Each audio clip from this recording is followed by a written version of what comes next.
Hi, I'm Gretchen Hirsch, and I'm a sewing blogger and designer. And today I'm going to be talking about using zippered welt pockets in a sewing project. So the pants I'm wearing now, you can see I put 2 zippered welt pockets in, and I came up with this design after I saw a really expensive pair of pants that used this feature. And it's just 2 pockets, and you see they have a pocket lining that I did in polka dot, and they zip shut. And it's just a different look because you can see the metal teeth of the zipper. So when I was figuring out how I was going to do this, I was thinking about the kind of zipper you would need. And it's a little bit different from what you would use in a skirt or at the top of a dress or something like that, because you don't want it to open at the top. So this is a regular zipper. You'll see a regular separating zipper. It separates at the top, and it has 2 stops on either side, but it opens up. Now, the kind of zipper you're going to want to look for is called a pocket zipper, and it's especially for this kind of application. So you'll see when I open this zipper up, it separates in the middle, but not on either side, because it does have that top stop. So that's what you're looking for. It's perfect for this kind of zippered pocket. So what you're going to be making is essentially a welt pocket that has a zipper inserted into it rather than a welt. So when I was figuring out how I was going to do this, I just grabbed a piece of scrap flannel that I had around and tried it out first. And I really recommend that you do the same, because this, like a bound buttonhole or a welt pocket, you're going to be cutting a hole into your fabric, into your garment, and you've already started your garment. So really good idea to practice this out first and make sure you're happy with all the combination of fabric and thread and zipper and all that stuff. So what you're going to do is you're going to start out with your fabric. Actually, first let me show you some of the features on this. You'll see it does have the zipper here, and it's top stitched around the zipper, and there's the opening. Now if I turn this over, this is called the pocket bag. And this is actually the body of the pocket when you stick your hand in. And this right here is called silk organza, and this is what I use to stabilize the opening, and I'll show you what I mean right now. So you're going to start with your garment. I'm just going to be using a piece of fabric, and on the inside of your garment, you're going to interface where the pocket is going to be. So I've just done a patch of interfacing, fusible interfacing, and I pinked around the edges, because pinking the interfacing will help it from showing a little ridge through on the right side of your garment. So now what I'm going to do is mark the pocket placement. Now on these pants, I slanted them down a little because I found that to be like a really flattering angle. I've also seen them straight across, however you want to do it. So your opening is going to be 5 inches because the pocket zipper is 5 inches. So I'm going to center right in the middle of this fusible. And I'm using disappearing ink marker. You want something that's really going to show up on your fabric and that you'll be able to see through a layer of silk organza. So I'm going to center my mark right where that interfacing is. I'm going to draw a line that's 5 inches long. And you'll want to mark each end. It's kind of like marking a buttonhole, a really, really long buttonhole. Okay, so I have 1 5-inch line, marks on either end, and now I'm going to mark the outer lines of this rectangle that we're going to make. And the ideal size for your opening to be is 1/2 inch, because that just gives you a perfect opening with the zipper teeth there. So I'm going to make a 1/4 inch line on either side of my original line. And if you've ever made bound buttonholes, you'll recognize a lot of this process. It's very, very similar. Okay. So now what I have is a rectangle with a line down the center. And this is essentially our welt.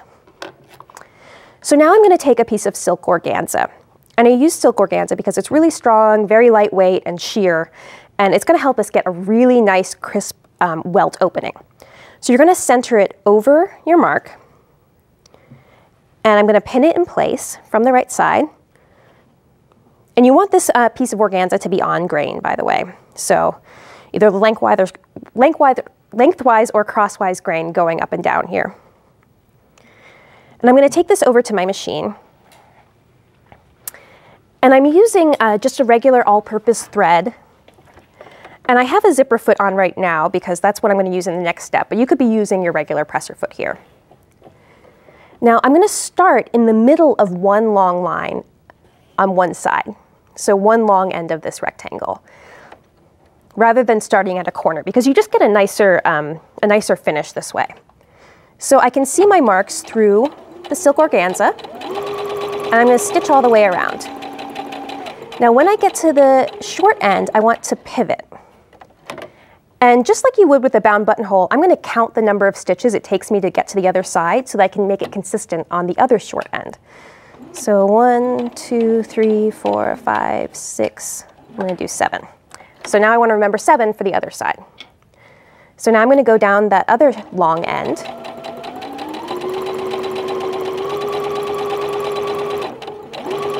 And just really important to be precise here because this is going to determine the shape of your welt. Okay, so again, 7 inches across the short end, 7 stitches across the short end, 2, 3, 4, 5, 6, 7. Okay, now I'm going to pivot again, and I'm going to overlap where I started my original stitching, just by like maybe ½ inch, ¼ inch. And so I don't need to backstitch because I've gone over this area twice. It's very secure. Okay, so I've stitched all around that rectangle, and now I'm going to make my cut into it. So this is the kind of scary part if you haven't made a test of this, but since I made a test, I know what I'm doing, so I feel good about cutting right into my garment. And what you want to do is fold it in half a little bit, make sure it's right on top of each other, and then make one little snip into the middle of the rectangle. And now you're going to cut to one end, about ¼ inch away from the end of the box, and then cut into each corner, as close as you can without cutting the stitches themselves. Okay, so same thing on the other side. Kind of cut about ¼ inch away and cut into each corner. And now I can take my pins out. And what this is going to allow me to do is turn the organza to the wrong side of the fabric, which is going to create this really beautiful, clean opening. So as you can see, it's turned to the inside now. And at this point, I would press this. And I would use the organza to pull those edges out of the way. And I'm going to show you what the clean pressed version looks like. So see how it has these really nice clean edges. And once we get the zipper in there, you won't be able to see the organza at all. So this is your opening. We can trim this organza down later. You don't really need that much, but I like to work with a bigger square just because it's helpful to me. So now we're going to put the zipper in. I think this is the fun part because you see it all coming together. So I'm just going to put the zipper behind the opening like this, center it. Very important that it be centered and not on an angle. I'm going to pin it in place. So here I'm going to stitch this in. I'm going to start at this corner, and you're edge stitching along the edge of your rectangle. So all the way around the zipper, using the zipper foot.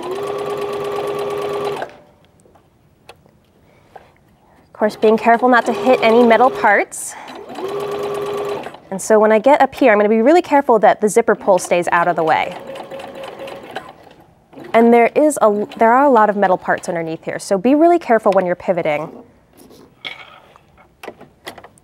And I often walk my foot across here, so I make sure I'm not going to hit anything, because I've broken many a needle in my day. Okay, here we go.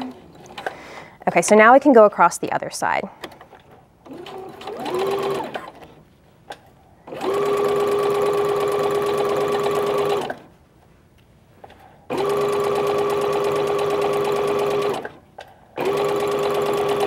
And now across the bottom, I'm going to pivot. And again, I want to be really careful that I'm not going to hit that stop there. I'm going to pivot and connect to my first line of stitching. Okay. And you can pull the threads through to the back. You don't actually have to back stitch. It gives you a nicer look to pull them through. So now I have my zipper inserted, and the last thing to do is to put the pocket bag on. So I've cut out a rectangle of pocket fabric that I want, it's lining fabric, that I want, I figured out the size that I want my pocket to be and doubled it. So what you're going to do is first you're going to sew one side and then the other onto the zipper tape. So I'm going to pin. I stitch from this side underneath this little fold. So you're going to line up the raw edge of the lining with the raw edge of your garment fabric. And so the first thing you would do is stitch along here on the machine using your zipper foot. Once you have that stitched in place, you can stitch the other side. It's the same thing. You're going to line up the raw edge with the edge of the zipper tape, pin it in place underneath the organza,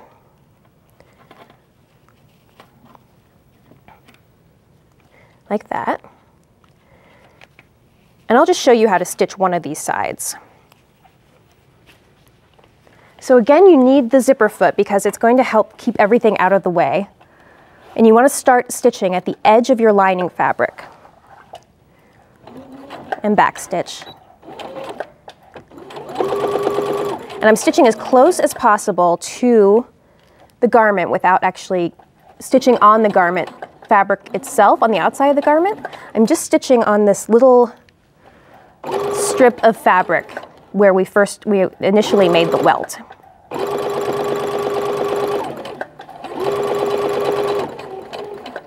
And back stitching.